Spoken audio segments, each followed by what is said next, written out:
नमस्कार। सभी का अभिवादन। सदीनामा मंच पर मैं विद्या गुप्ता, दुर्ग, छत्तीसगढ़ से प्रस्तुत है मेरी कुछ रचनाएं।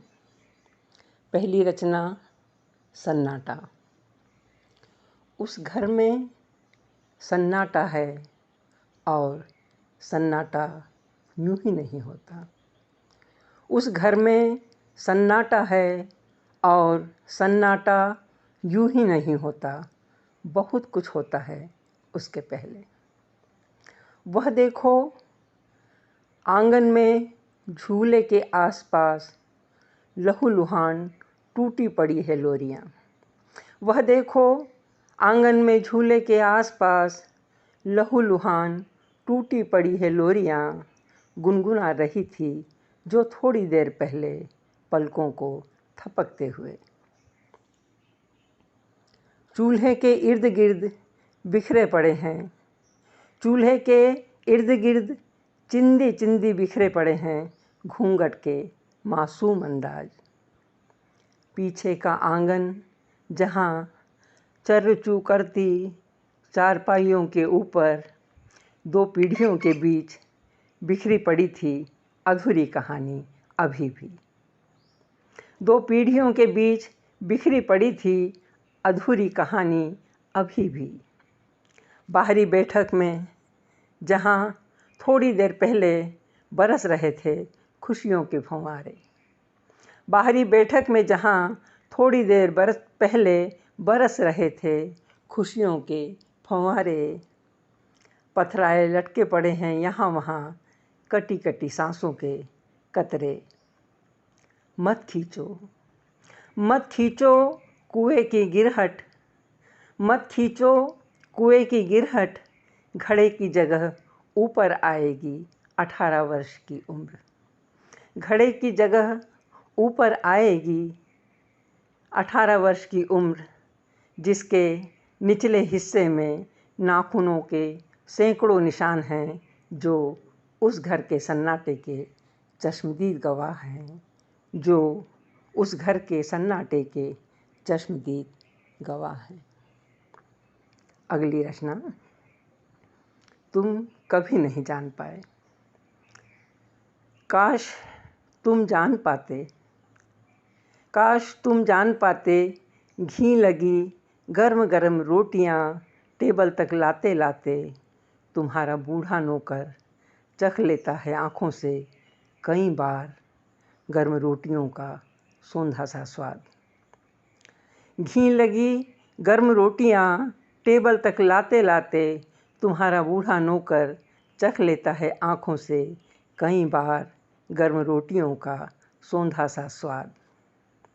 उंगलियों से छूकर नापता है वह, उंगलियों से छूकर नापता है वह महीन पुलाव से अपने रूखे चावल की मोटाई। पसलियाँ कपाती कड़ाकेदार सर्दी, पसलियाँ कपाती कड़ाकेदार सर्दी। तुम्हारे कमरे में तपाकर हीटर चुरा लेता है वह आँखों से सुर्ख लोहा। चुरा लेता है आँखों में सुर्ख लोहा। ठिठुरता अंधेरी कोठरी में जाकर सो जाता है चुपचाप। अशरीर घुस आता है वह तुम्हारे बिस्तर में तुम्हारे साथ, या अशरीर घुस जाता है बिस्तर में तुम्हारे साथ। सदियों से जारी एक सिलसिला। गर्मियों में ठंडक और सर्दियों में तपन देता वह बढ़ा रहा है कर्ज तुम्हारे नाम।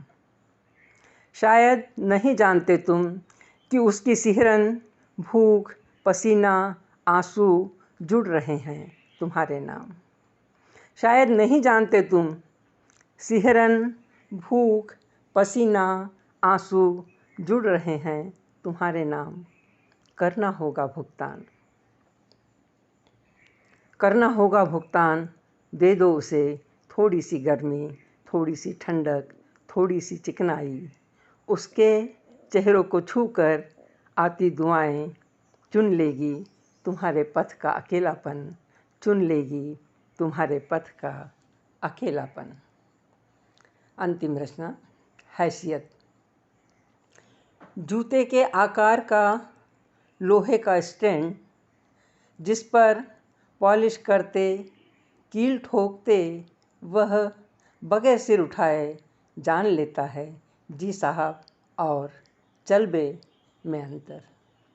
जूते के आकार का लोहे का स्टैंड, जिस पर पॉलिश करते कील ठोकते वह बगैर सिर उठाए जान लेता है जी साहब और चलबे में अंतर।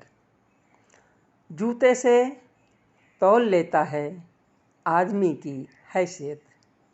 जूते से तौल लेता है आदमी की हैसियत। पॉलिश करने के बाद अदब से रखता है जूते मोजे वाले पैरों के पास। जूते से तौल लेता है आदमी की हैसियत। पॉलिश करने के बाद अदब से रखता है जूते मोजे वाले पैरों के पास। लीजिए साहब। और कील ठोकने या टाँका मारने के बाद पटक देता है चप्पल नंगे बिवाई फटे पैरों के पास। चल बे पैसे निकाल। ताजुब है कि मंथन के बाद भी जाति के दर्द से परिचित नहीं होता वह। ताजुब है मंथन के बाद भी जाति के दर्द से परिचित नहीं होता। जहर पीकर भी वह शिव नहीं होता। जहर पीकर भी वह शिव नहीं होता। नमस्कार।